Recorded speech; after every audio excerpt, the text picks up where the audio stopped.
4대강이 미친 짓이라. 제가 굉장히 강한 표현을 썼죠.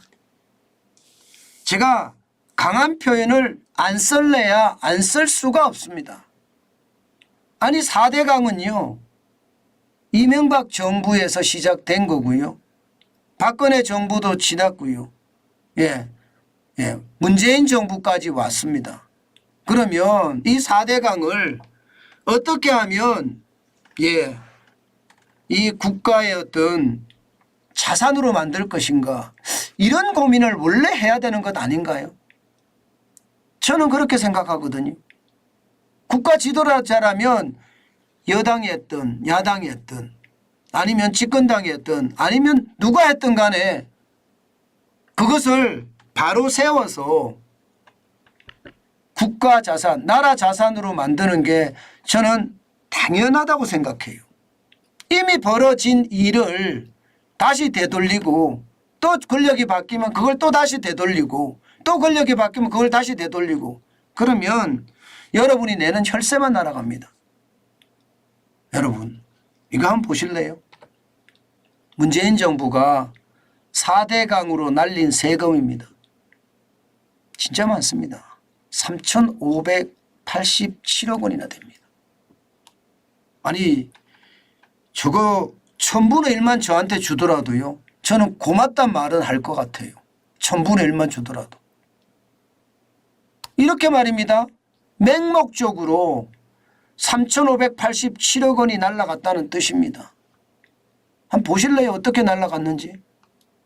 보세요. 4대강 모니터링 하는 데 들어가고요. 또 지수 양수장 개선비 그리고 보상금 해서 2,680억 원이 날아갔습니다. 아니 4대강을 잘 운영했으면 안 날아가죠. 운영비는 별도입니다. 더 나간 걸 말합니다. 게다가 소수발전 손실액도 3개보 중지도 했고요. 6개보는 제한 발전을 했습니다. 그것 때문에 872억 원이 날아갔습니다. 세정보 복구비는요, 적어도 24억 원에서 많게는 35억 원까지 들어간다고 합니다. 그러면 전체적으로는 적게는 3,576억 원이 날아갔고요. 많게는 3,587억 원이 날아갔다는 뜻이 돼요. 저는 이런 것을 보면서요, 진짜 복장이 무너집니다. 왜 무너지냐고요? 여러분, 저 1시 20분에 일어나서 일하기 시작합니다. 그리고 하루에 16시간씩 일하고요. 저 주말 없습니다. 365일 일합니다. 그래서 제가 세금 내는 거예요. 세금 적게 내지는 않습니다. 뭐 아무래도 자영업자지만 뭐 사무실 운영비만 하더라도 적어도 말입니다. 뭐 1,500만 원, 2,000만 원은 들어가니까 그만큼 벌어야 될 거 아니에요. 물론 그렇게 많이 벌지는 못하지만 말입니다. 그래서 세금 엄청 나가요. 강의 나가죠. 어떻게 하든 저도 살려고 뛰어다니거든요. 강의 나가서 해야 되죠. 쇼핑몰 운영하죠. 난리도 아니에요. 혼자 북치고 장구치고 진짜 다 합니다. 그래서 세금 많이 내요. 근데 그 세금이 이렇게 써진다는 걸 생각을 하면 화가 나고 분노가 머리끝까지 치우스습니다. 진짜 장난이 아니라고 생각이 해요. 왜 가만히 있는 4대강을 또 이렇게까지 해집을까, 그런 생각에 말입니다.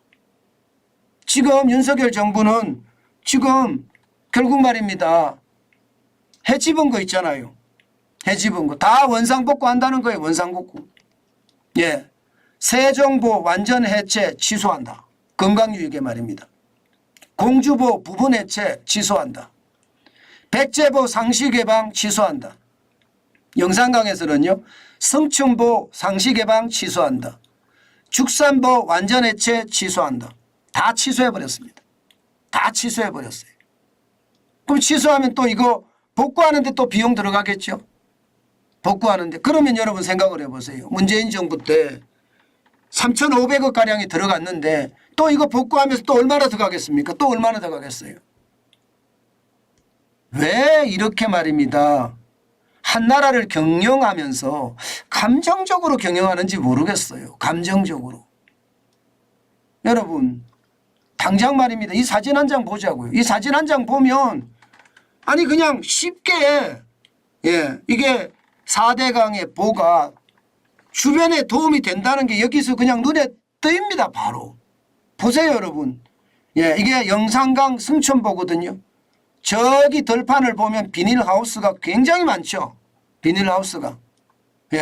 비닐하우스가 지금 천지입니다. 그죠? 비닐하우스. 그 다음에 물이 많이 대놓은 것도 천지고요. 이게 녹지가 이만큼 되고 농사가 이렇게 질 수 있다는 건 이 물 때문이잖아요. 이 물 때문에. 아니 말입니다. 4대강 원래 운하였는데 4대강 정비사업으로 바뀌고 나서요. 이게 4대강을 중심으로 한 치수사업을 한 거잖아요. 그리고 그 주변에 있는 농토를 더 비옥하게 만들어주는 게 핵심이잖아요. 여기에다가 크게는 치수라는 게 홍수나 가뭄도 예방하는 게 이게 치수사업이거든요.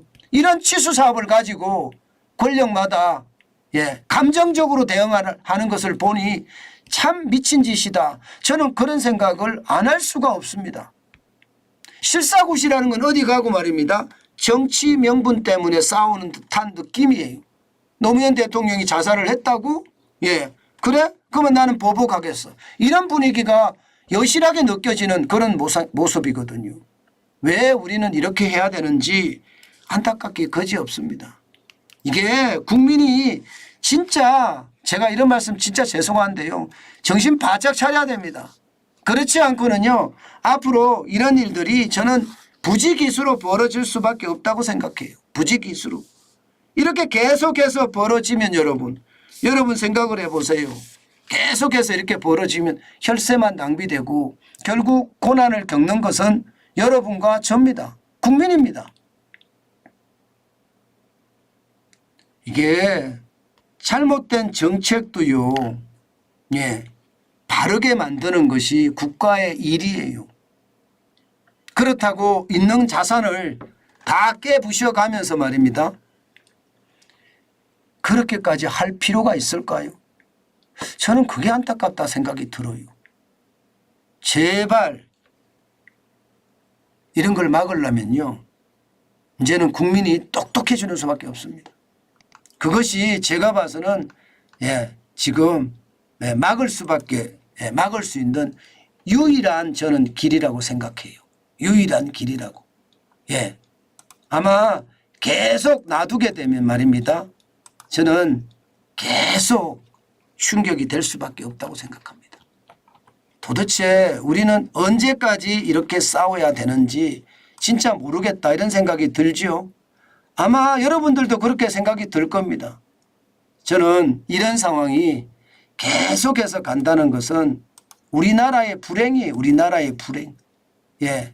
우리나라의 불행입니다. 저는 기왕 이렇게 된 거 기왕 국민이 동의해서 4대강을 했는 거 아니에요. 어떻게 됐든 간에. 그러면 국민의 어떤 여론에 따라서 이게 잘 만들어가는 것도 저는 중요한 요소라고 생각을 합니다. 그만큼 말입니다. 지금 그 어느 때보다 저는 중요한 요소들이 무너지고 있다고 생각합니다. 이래서는 안 되는데 이런 일이 벌어진다는 자체가 참 창피하다. 저는 그렇게 생각합니다. 그렇게 생각합니다. 그게 앞으로 어떤 일이 벌어질지 모르지만